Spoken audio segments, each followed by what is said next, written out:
Hello and welcome back to my channel. Game Labs released a major seasonal update to naval action over the past few months called Treacherous Waters. This update began back on November 22nd, 2019 and has continued to grow and evolve since then, with the latest patch making some significant changes to the Port Conquest or RVR system. This video will provide a brief overview of the major changes that have been implemented with this update, and a link to the various forum posts will be provided in the video description below.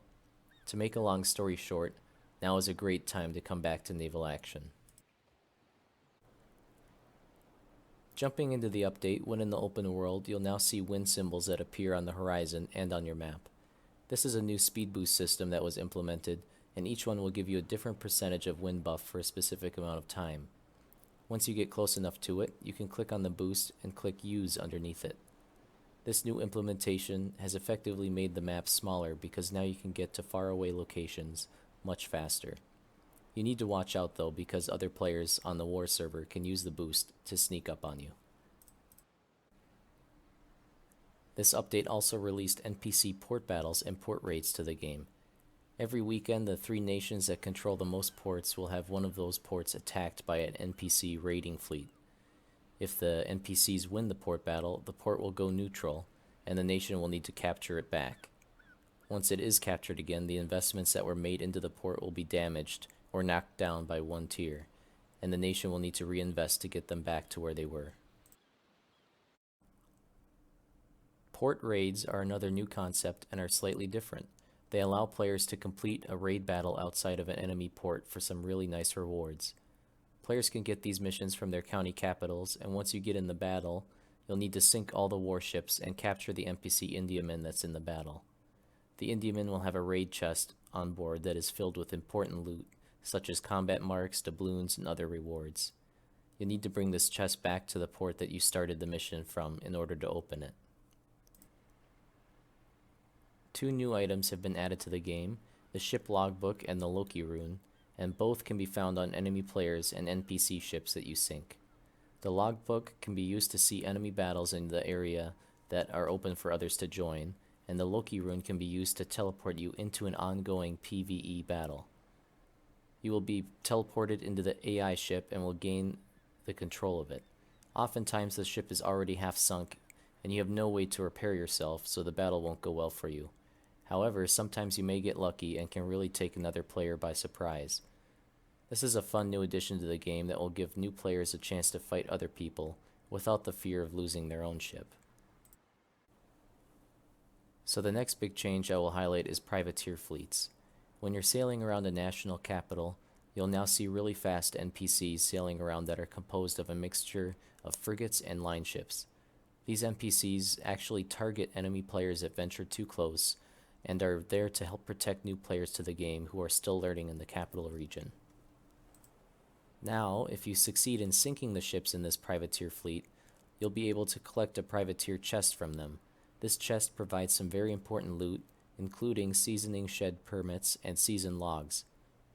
This leads us into the next major update that was released.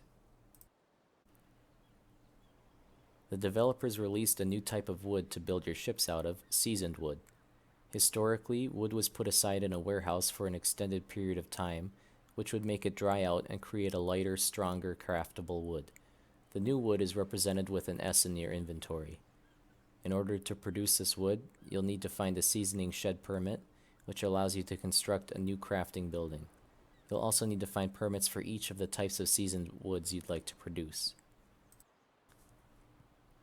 Not only can you get these permits from the fleets that patrol capital waters, but you can also get them off the ships you sink in NPC port battles.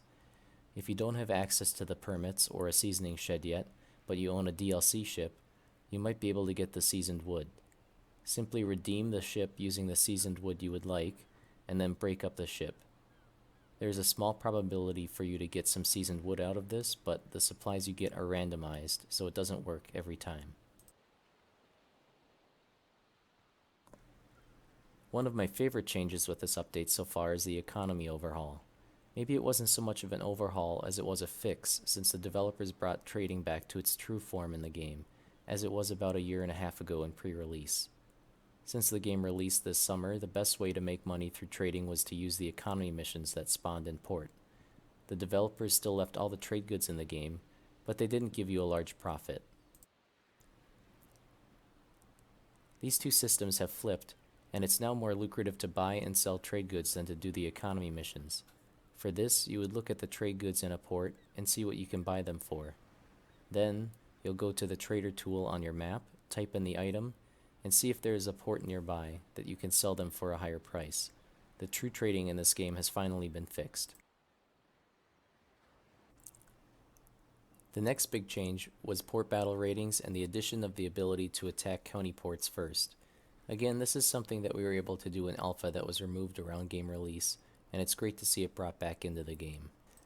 Overall, port battle ratings have been lowered for most of the county ports, especially the shallow waters. Looking around the map, you'll now see ports with limits of 5,000, 2,900, even 900. This will help smaller clans and nations be able to fill port battles without having to rely on other people to assist them. In the past, you could only attack county capitals, and once you took those, you could take the county ports. Now you can go straight for those smaller ports. This again will help smaller nations because every port can be attacked, and the major RVR clans that control the major ports cannot be everywhere at once. Indeed, right after this change occurred, there was a solid week where there was at least 5 port battles every day, and nations running up hostility on each other in multiple ports every single day. Also, regarding those port battles, fireships have now been revamped. The explosive damage to crew was reduced, but the F-10 brace effectiveness was increased, as well as the explosive damage to sails and masts. Also, the magazine explosions will only happen once a ship has gone into fire shock. So those are a lot of the major changes that have happened in the last few months in naval action. Again, I'll link all of the forum posts in the description below so that you can read through them yourself. Looking forward in 2020, I think now would be a good time to come back to the game. I know many people have lost interest or feel that the developers did not do what was expected when the game was released in the summer, but they've been making some good strides to correct these errors. A lot of these recent changes bring the game back to what it was like a few years ago in pre-release when the game was very fun and the community was vibrant. For me personally, I made a change for the new year by moving my accounts to Great Britain. I moved for a few reasons, but what it boils down to is me wanting to go to a nation I hadn't played in before, and I thought it would be fun there, and so far it is. So that's why you'll be seeing me sailing the British ensign in future videos. Thank you all for watching. Make sure to like and subscribe if you found this video helpful, and I hope that you have a wonderful holiday season.